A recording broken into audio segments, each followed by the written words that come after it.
ئەم کاتتان باش.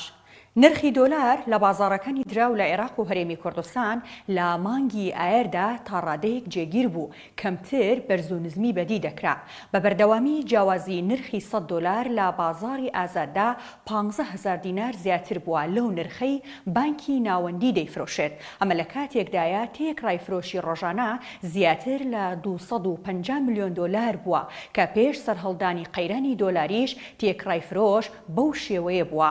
بانکی ناوەندی عێراق لە ڕۆژانی یەکشەممە بۆ پێنجشەممە دۆلار دەخاتە بازاڕەوە. لێرەدا فرۆشی ئەم هەفتەی بانکی ناوەندی دەخەینە ڕوو. ڕۆژی یەکشەممە 259 ملیۆن دۆلاری خستۆتە بازاڕەوە. دووشەممە 254 ملیۆن دۆلار، سێشەممە 267 ملیۆن دۆلاری خستۆتە بازاڕەوە، چوارشەممە 250 ملیۆن دۆلار، پێنجشەممە 240 ملیۆن دۆلار. کۆی گشتی فرۆشی ئەم هەفتەیە دەکاتە 1 ملیار و 270 ملیۆن دۆلار، واتە تێکڕای ڕۆژانە 254 ملیۆن دۆلارە.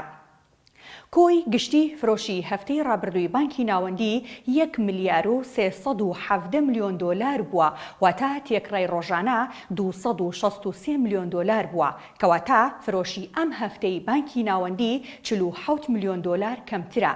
هەر کەمبوونەوەیەکیش کاریگەری لەسەر نرخەکەی بازار دەبێت و ئەمڕۆ نرخی 100 دۆلار گەیشتەوە 147,000 دینار.